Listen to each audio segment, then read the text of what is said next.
What's going on, guys? It's your boy XDefiant, and welcome back to a new video. In this video, we're going to be doing something a little different. We got an announcement trailer for a new Tom Clancy game called XDefiant. It has me intrigued. Firstly, it's a first-person shooter, so it's already up my alley.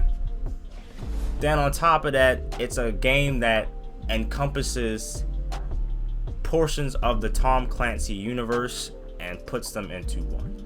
And if you haven't seen the trailer, I'll probably have it running alongside my little shebang shaboom commentary while I talk about the game, because I kind of just wanted to weigh in my 2 cents and let you guys know what I'm thinking about it and how I'm feeling about it. So let's get right into it. Starting off first, they classified a game as a first-person shooter ability hero type based arena game. So in the game, they show us 4 types of characters or classes that you can play as. You can play as tank, you can play support, you can play assault, and you can play a healer class. And apparently they all have different sort of play styles. Obviously healers, going to heal people. Tanks, we've seen things like dome shields and stuff like that. Support class, we've seen things like invincibility. And assault class, we saw things such as like flamethrowers and stuff. And for anyone who's been playing any of the up-to-date Tom Clancy games, some of the characters for these classes are specific to certain games. For example, the assault class is represented by the cleaners, which we've seen in Tom Clancy The Division, mostly The Division 1, a little bit in Division 2 with the DLC that they brought out, and obviously with the cleaners, fire-based, flamethrowers, things like that. And then on the same spectrum in that Division universe, in the Tom Clancy universe, we see the Outcast, who play as the healers. And if you play Division 2 or are familiar with that, they pretty much sort of have an ability like that, but it's not really that way in that game's universe. And then on the outside of that, the tanks are played by the wolves, which I'm pretty sure the wolves are from the Ghost Recon series. I could be wrong about that. And the support class is supported by characters from the Echelon faction, which seems like Splinter Cell, but I could be wrong. In the game, in the trailer, they show off a whole bunch of guns. They show off a whole bunch of abilities. They put the primary focus on saying that the game is really going to be a shooter first. So it's going to be mostly about the gunplay, and the abilities and things like that are kind of going to be second nature. They're going to help you do stuff, but it's not going to be as important as actually being able to handle your weapon. And my first thing here that I have to say about this is, if this game is going to have any type of success, if at launch or really any time the gunplay is trash or just not up to par, the game's not going to survive. I'm going to tell you that right now. I hate to be like the negative dude, but if they're going to put a lot of emphasis on it being a shooter first, the gunplay has to be solid. It's not even got to be like AAA grade. I mean, I expect it to be sort of AAA grade, but it's not got to be the greatest in the world, but it has to be solid. It's not really a new IP, but it's a new thing that they're doing, which we're going to get into that in a little bit. You don't really expect them from this. Yes, we've seen Rainbow, and the gunplay in Rainbow I've heard goes really either way. Mostly okay to positive from what I've been hearing, but nothing too stellar about it. So if it's going to be a first-person shooter, if it's going to be a shooter first focus game, the gunplay has to be solid. And then on top of that, the abilities and the utilities can't be broken, but also can't be trash, because we've seen that in plenty of games before where characters will have abilities and the abilities will be trash and the character will be pretty much useless because of the abilities. Like, yes, you can take people down because you got guns and stuff, but that extra cushion, that extra support you get from your abilities is pretty much useless, and it puts you at a mean disadvantage. So they already have 2 major roadblocks: the gunplay and the ability play.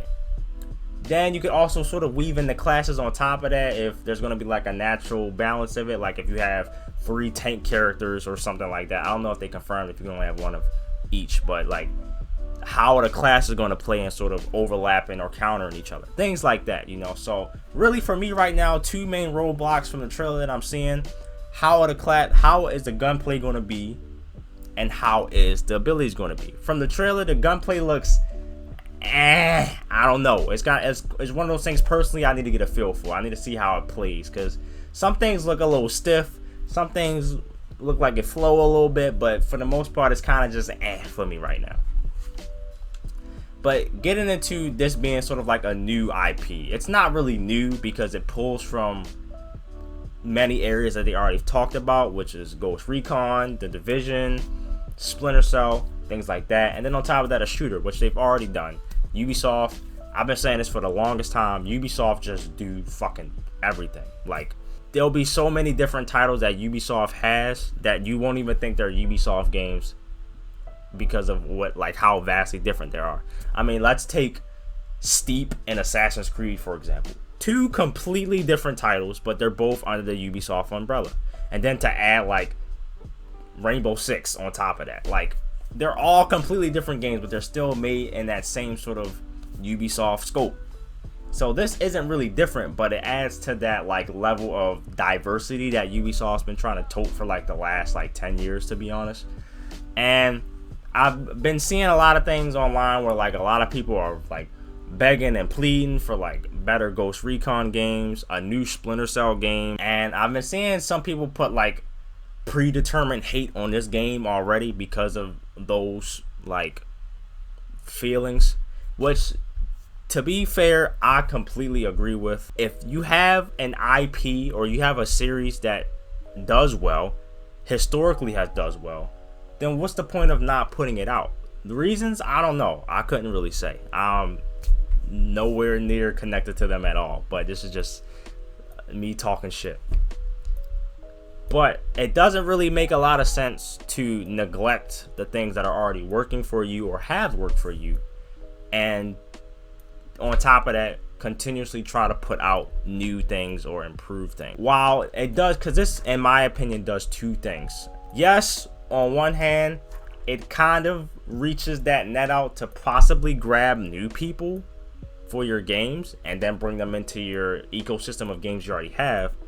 But at the same time, you're also losing a lot of your core and original fan base, which, I mean, again, could be the direction they want to go in. You can definitely see that. Like, if they, I think if they really wanted to maintain that core audience foundation, they would have been put out a whole bunch of Splinter Cell games and things like that.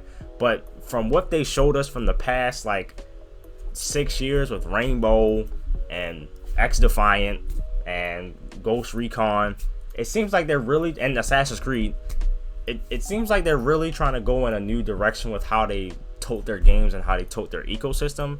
And in some ways it's cool, but in other ways it's not so cool, you know?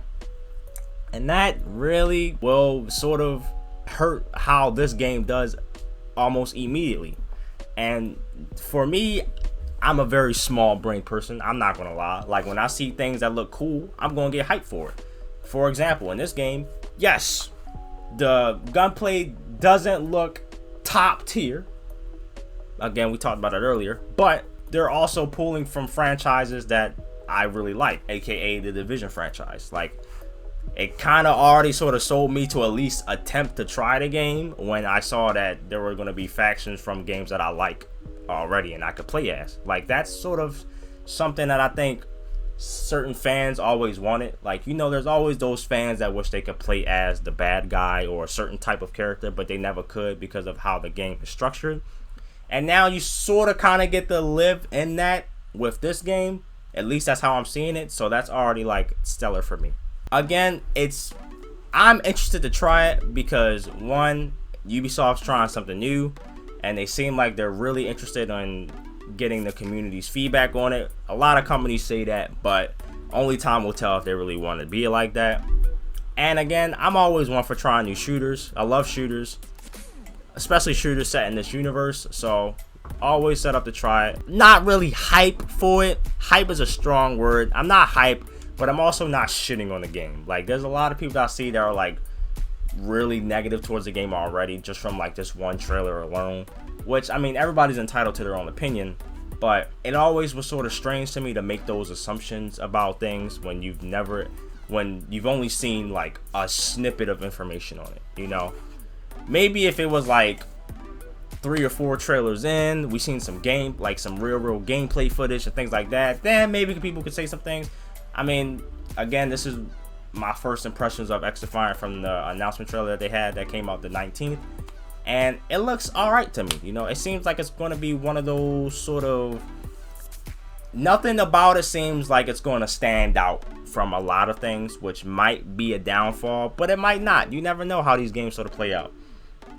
And another reason I wanted to talk about it is because we're starting to see like a bigger and bigger influx of like these arena type games. You know, you have like your sort of top 2 already with like COD, and like you kind of have your top 2 already with like Halo, and some people could even throw COD into like the arena shooter 6v6 mix.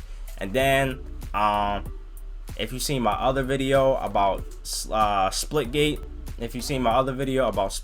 the like Portal meets Halo, that game's definitely in that like arena shooter now as well, and we're kind of getting this in there too, so it's definitely adding to that like sort of wheel and genre of arena shooters. And arena shooters are kind of like this, because there's certain aspects of them that really make your game shine, and then there's certain aspects that will really hurt your game.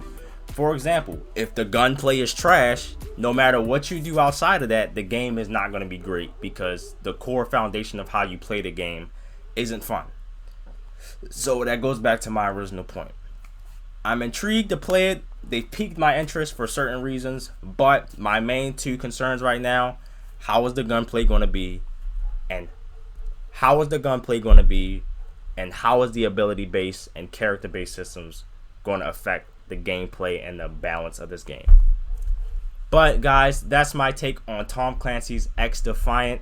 Let me know what you think about it in the comments below. If you like this style of video, please sure to leave a like on the video, as it lets me know to keep doing them. And if you want to see more gaming content like this, then be sure to hit that big red subscribe button down below.